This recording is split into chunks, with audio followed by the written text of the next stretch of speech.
부탁드릴게요. 주성욱이라고 하고요. 양우일이라고 하고요. 양승현이라고 합니다. 회계사, 그리고 스타트업, 그리고 저는 전략이나 이벤트가 터졌을 때 솔루션을 찾아주거나 투자를 받으러 거의 1년간 다시 열카는데 또 반응이 뜨뜻미지근하더라고요. 예비 창업 패키지, 초기 창업 패키지. 우리가 어차피 돈을 버는 게 목적이니까 얼마나 더 벌 수 있는지로 생각을 해야 되거든요. 이익이 나지 않은 상태면 저는 초기 스타트업이라고 생각합니다. 검증을 마치지 못했으면 아직 초기인 거고 스타트업 예시가 좀 어떻게 확장하겠다까지 구체적인 플랜이 세워진 회사. 그 이익을 많이 낼 가능성이 크면 클수록 좋지 않나. 저도 좀 창업 욕구가 있는데 창업을 하시면 안 될 것 같아요.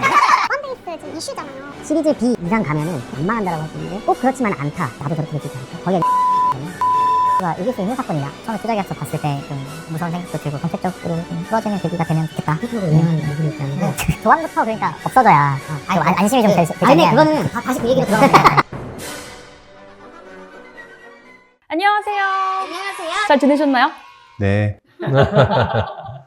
이 어색어색한 바이브. 지난번 촬영하고 오늘 또 새로운 장소에서 이렇게 진행을 해요. 아까 말씀하셨을 때 여기 또 운영하고 계신다고. 여기 제가 대표는 아니고 대표분은 따로 계시고 전 코파트너로 일하고 있고 여기는 스튜디오 사파리라는 곳입니다. 많은 이용 부탁드립니다. 네. 오늘 이렇게 또 눈도 오고 이런 날 또 이렇게 함께 하는데 이렇게 또 모인 이유가 있잖아요. 또 다양한 이야기를 또 나눠볼 것 같아요. 요즘 다 어떻게 지내고 계세요? 유튜브 생각분 잘 살고 있습니다.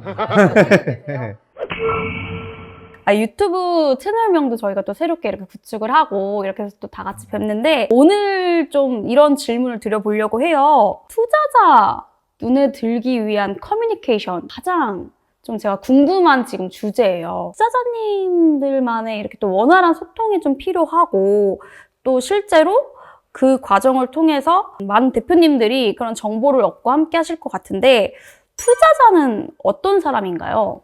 투자자는 내가 수익을 얻기 위해서 수익을 낼 수 있는 곳에 자금을 대는 사람들이죠. 그냥 정의할 수 있을 것 같은데요. 투자하고 딱 끝나는 거는 아니잖아요. 그건 신뢰관계를 계속 쌓아나가야 될 텐데 어떤 경우에 좀 이 대표한테 투자를 좀 잘했다. 이 대표가 커뮤니케이션이나 관계와 신뢰를 좀 잘 쌓았던 것 같다. 뭐 이런 좀 좋은 사례 있으면 소개 한번 해주시죠. 투자자들이 또 어떤 역할을 하냐면은 얼리 스테이지 같은 경우는 사업이 잘 성장할 수 있도록 진입할 수 있도록 도와주는 프로그램들이 있죠. 그런 것들을 운영하기도 하고 그게 이제 대표적인 엑셀레이터 같은 조직이라고 하면은 사실 대표님들이 뭐 재무도 모르고 잘 모르는 경우들도 많고 사업에 대해서는 당연히 다 잘 알겠지만 네트워크도 아직 확장이 안 되는 상태고 의외로 회사들끼리도 시너지를 낼 수 있는 포인트들도 있고요. 뭐 여러 가지 니즈들이 있거든요. 그런 것들을 도와주는 엑셀러레이터 같은 경우는 그런 교육 프로그램도 하고 뭐 데모데이 같은 것도 해서 다른 네트워크도 만들어 열어주고 이런 프로그램을 돌리면서 도와주는 것들도 있고 그다음에 VC 같은 벤처 캐피탈 같은 경우는 이제 그 다음 단계라고 생각을 할 수 있는데 검증이 완료된 사업을 확장을 하는데 진짜 실질적인 도움을 주는 게 나를 이용할 수 있는 사람들을 소개시켜 주거나 또 이제 그 다음 단계에서 또 엔터티들끼리 막 합쳐서 시너지를 낼 만한 것들을 소개시켜 주거나 그때부터는 정말 엑시트에 대해서도 진정하게 생각을 하면서 그 플랜을 짜줄 수 있는 사람들을 소개시켜 주거나 프로그램을 돌리는 것보다는 사업 운영이 되고 확정되는 데 실제로 도움을 주는 것들이 있어요. 그래서 지금 질문한 게 투자자들 입장에서 어떤 대표들이 나한테 뭐 커뮤니케이션을 잘하거나 뭐 이런 거라고 하면은 각 단계에 맞는 것들을 받아들이고 흡수하는 스펀지 같은 그런 대표들이 사실 좋죠. 내가 사업을 다 할 수는 없고 뭐 이렇게 가는 과정에서 조금만 넘어가도 개인이 핸들링할 수 없는 부분인데 나 입장에서만 생각하는 것보다는 전체 이제 뭐 회사단의 입장, 조직 입장이든 사업 입장에서는 카운터파트로 계속 커뮤니케이션을 할 때 솔직하게 다 얘기를 해주고 최대한 도움이 필요하면 도움이 필요하다고 얘기할 수도 있고 편하게 얘기하거나 논의를 해야 될 아젠다가 나왔을 때 대안을 찾고 뭐 이런 과정까지는 내부적에서 거쳐야 되겠지만은 그거를 끙끙 앓는 것보다는 좀 오픈을 하고 방법들을 찾아 나가는 거 그게 이제 또 최근에는 더 이런 것들이 필요한 게 뭐 투자자 입장에서는 대표님들이 잘 저희랑 소통하는 게 제일 좋죠. 그리고 스펀지 같이 뭐 흡수 잘하고 적극적으로 얘기를 의사소통을 많이 하고 뭐 그런 필요한 것들이 뭔지 요구하고 뭐 잘 오픈도 어느 정도는 잘 하고. 제가 좀 부연 설명을 드리자면 투자자 이제 일반적인 정의를 하자면 개인 투자자가 있고 그리고 아까 얘기했던 엑셀레이터나 VC, PE 등 이런 것들이 대표되는 FI라고 소위 칭하는 재무적 투자자가 있고 SI로 표현되는 전략적 투자자가 있습니다. SI 같은 경우는 제가 예를 하나 드리자면 배터리 회사 같은 경우 제가 배터리를 팔고 있는데 배터리에 필요한 부품들 예를 들면 납 같은 거 이런 거를 새로 뭐 개발하거나 재처리하는 회사가 있으면 그런 이제 자기 회사의 시너지를 낼 수 있는 회사에 투자를 주로 하는 그런 회사들이 주로 이제 SI라고 표현되고 FI 같은 경우는 아까 얘기하신 것처럼 AC, VC, 뭐 PE 등 재무적으로 전문적으로 투자를 하는 사람들이고 개인 투자자 같은 경우는 지인이 될 수도 있고 전문 투자자가 될 수 있고 대표적으로 이렇게 세 종류의 투자자가 있습니다. 그리고 이 소통이 제일 많이 필요한 곳은 사실 그 FI 쪽 투자자들인데 전문적 투자자들이다 보니까 아무래도 회사를 전문적으로 투자하는 사람들이 필요한 용어로 재해석돼야 되기 때문에 그분들과의 소통이 대부분 문제들이 많이 생기실 거고 이렇게 두 명이 이렇게 말하면 약간 진지해질 수밖에 없어. 회계사님은 이제 스타트업도 운영을 하고 계시잖아요. 그러면 이렇게 뭔가 실제로 투자자분이랑 이렇게 부딪힐 일이 생기기도 하셨나요? 다행히 뭐 아직 부딪힐 일은 없긴 했는데요. 저희한테도 이제 투자자들께서 분기에 한 번씩 분기 보고서 양식을 보내주면서 보고서를 작성해달라고 요청하는 경우도 있고 월별로 작성해달라고 요청하는 경우도 있어서 그거에 맞춰서 작성하고 어떤 특정한 투자자가 요청을 해서 그걸 작성해서 그 투자자한테 공유하기도 하지만 작성한 김에 그냥 모든 주주에게 공유하거나 정보를 같이 공유하는 게 좋겠다 생각해서 그렇게 하고는 있습니다. 투자자분들 입장에서는 스타트업 대표님들을 이렇게 또 보실 때 어떤 부분들을 좀 체크하면서 소통을 하세요? 그거는 사실 정해져 있는 건 없어요. 뭐 이게 정답처럼 있는 건 아니고 결국 이 사람이 사업을 잘 운영할 수 있느냐 그 관점에서 뭐 정성적인 거 정량적인 거 체크하는 거고 회사 스테이지마다 다 달라. 치고 나가는 걸 잘하는 스타일이 있고 뭐 거기에 맞춰서 이제 여러 어떤 거를 끌어내는 입장이죠. 저희는 질문도 하고 대화도 하고 진행이 어떻게 되고 있는지 체크를 하면서 뭔가 딱 체크를 한다고 정해져 있는 건 없어요. 어떤 대표님이 마음에 드세요?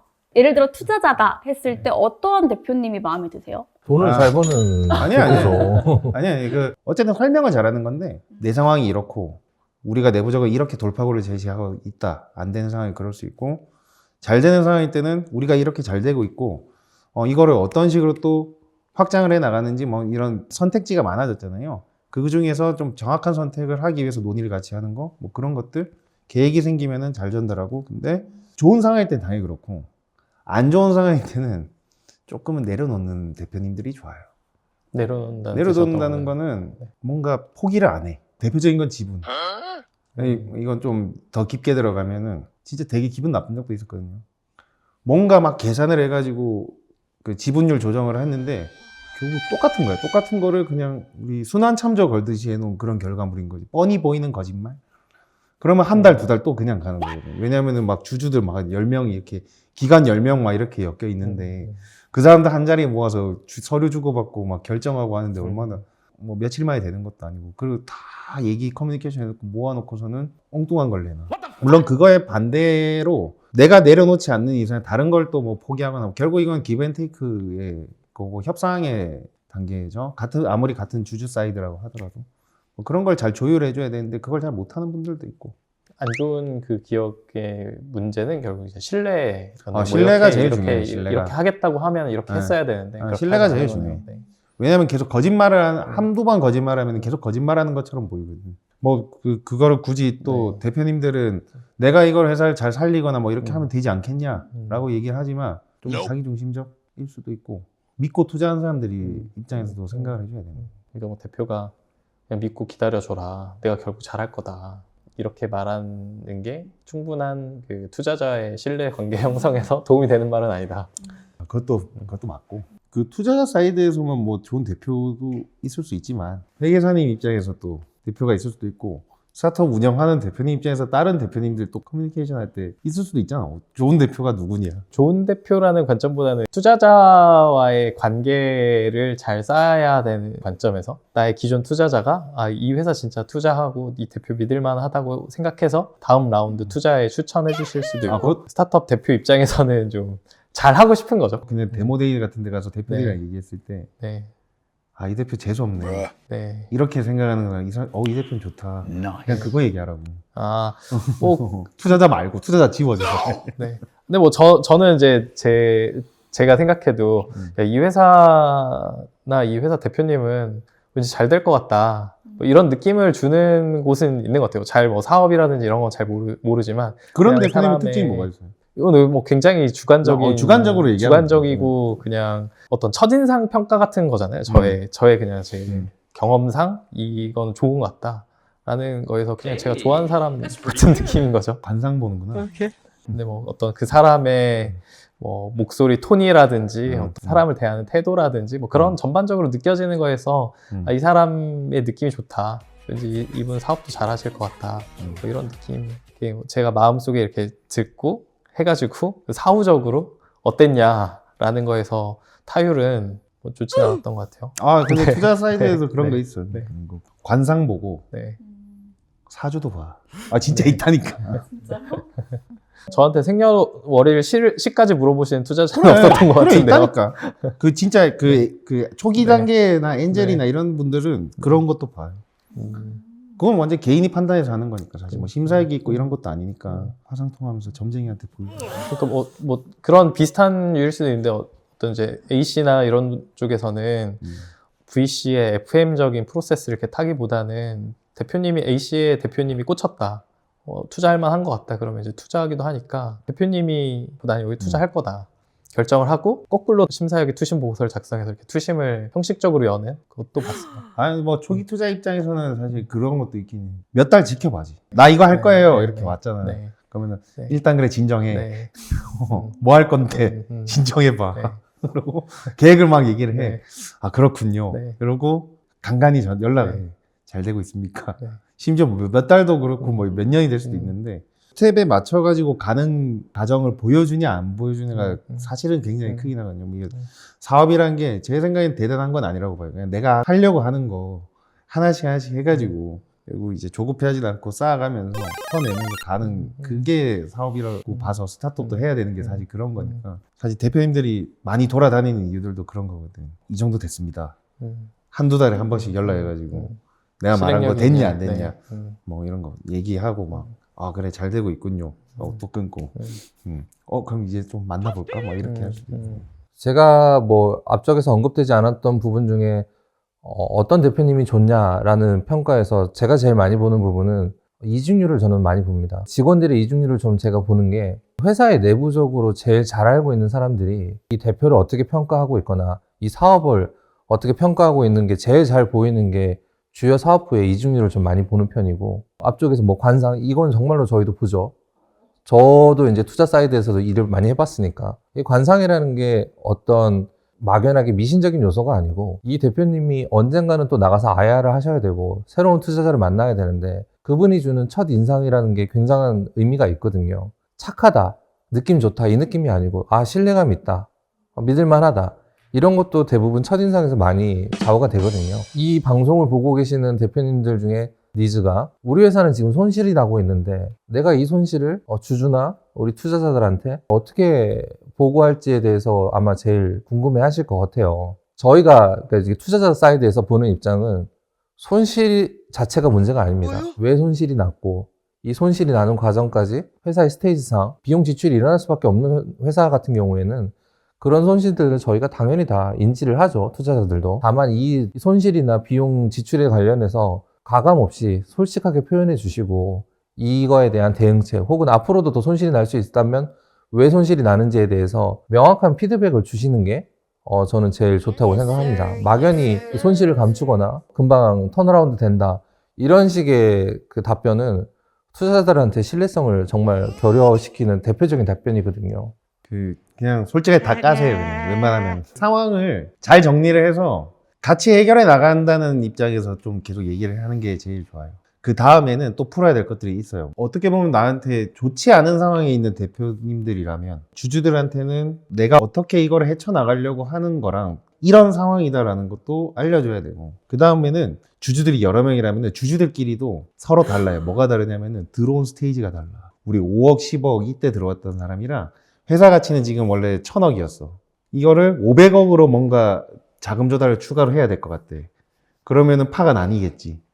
5억, 10억 대 들어온 사람들은 뒷짐지고 있어. 어차피 이익이거든. 500억으로 회사 가치가 다운돼도. 다시 돌아온 거니까 200배 갔다가 돌아온 거니까. 근데 800억 좀 들어갔던 사람들은 이제 난리 나는 거죠. 40% 손실, 60% 손실 이렇게 되는 거니까. 그리고 채권자들 간의 관계도 있을 거고 뭐 이런 여러 가지 상황들을 다 봐야 돼요. 거기에서는 나 혼자 판단하면 안 되고 그때는 법무법인 쓸 수도 있고 뭐 조언들 다 구하긴 하는데 결국은 최종 커뮤니케이션 대표님들이 다 해야 되는 거니까 그 상황들 다 파악을 하고 조율을 할 거 하고 시나리오도 짜보고 그게 이제 우리 저번에 얘기했던 뭐 어반베이스가 했던 컨틴전시 플랜에 돌린 거지. 그렇게 해서 막 M&A하고 회생가고 막 했던 거고. 그렇다고 그러면 사업을 확장을 멈춰야 되냐? 그건 아니고요. 한 150명 정도 운영하다가 10명까지도 줄인 회사들도 있거든요. 그걸 좀비라고 생각하지 말고 막 누구는 막 좀비 모드로 가는 거 아니냐 이렇게 하는데 그건 좀비 모드 아니야. 그거는 5개의 사업을 하다가 하나만 딱 뾰족하게 가져가서 다시 이제 돈을 버는 사업부터 정리해가지고 가겠다는 그 플랜인 거고 그거 잘 해가지고 다시 또 10명, 50명, 100명 또 만들면 되는 거니까 그거 가지고 투자자들을 뭐라고 안 해. 그거를 하냐 안 하냐의 문제일 뿐이지 어떻게 푸느냐의 문제지. 그거를 내가 10명으로 줄일 거예요. 아니면 30명으로 우리가 인원 구조조정을 하려고 해요. 뭐 이런 것들 얘기했을 때 투자자들이 막 겁먹고 이러진 않아요. 그럼 요약하자면 솔직히 말하는데 사람 봐가면서 눈치껏 해라. 아, 그치. 그게 아. 맞지. 결국 어차피 이건 다 여러 사람들을 데리고 또 뭔가 플레이를 해야 되는 거니까. 누구나 다 얻을 수는 없을 건데 그 잃는 사람한테는 왜 이걸 잃어야 되는지도 설득해야 되고 얻는 사람한테는 또 이런 걸 내가 받아내야 되고 그런 거 잘하죠. 그러면 이제 만약에 800억 밸류로 투자를 받았는데 500억 밸류로 유상증자를 해야만 하는 상황이어서 해야겠다라고 표 마음 먹었을 때 어떻게 하면은 그 800억 밸류 투자한 투자자한테 좀 설득할 수 있는 팁 같은 거 있나요? 아니면 회사가 죽는다가 사실 제일 낫지. 사실 뭐 그러니까 500억 밸류에 낮춰서 투자를 받는 거긴 한데. 아니 그러니까 우리나라 이거 최근에는 어차피 다운그레이드로 해가지고 다시 이제 자금 조달하는 게 그래도 좀 익숙한데 불편해하면 안 돼. 그럴 설득의 문제보다는 상황을 설명하면 당연히 그건 익스큐즈가 되는 거거든. 800억으로 투자를 한 사람한테 돈을 더 넣으세요 얘기할 수도 있는 거고 돈 안 넣겠다고 하면은 그러면 우리가 좀 기업 가치가 좀 낮춰서라도 자금 조달을 해야 되고 설득을 한다라고 하면은 이런 건 있을 수 있지. 그 SI 투자자들처럼 내 사업에 도움이 되는 애들이거나 이래서 우리는 좀 밸류를 낮춰서라도 얘들이 원하는 지분을 맞춰줘야 되겠다. 뭐 이런 설득은 케이스마다 다른데. 뭐 이렇게 들어보니까 만약 이제 순서로 치면은 가장 마지막에 투자한 투자자한테 우리 회사 좀 어려워서 유상증자를 해야 할 것 같은데 동일한 밸류로 좀 투자를 다시 검토해달라. 근데 노를 했다. 그러면 다른 이제 투자자들을 태핑해서 밸류를 좀 낮추더라도 제가 투자자를 구해왔으니까 좀 동의를 해주셔라. 뭐 이러면 좀 부드러울 수 있겠네요. 그러니까 이제 그 500억으로 해야겠다라는 거를 네. 구체적으로 해서 네. 들고 가는 이런 사람이 있다.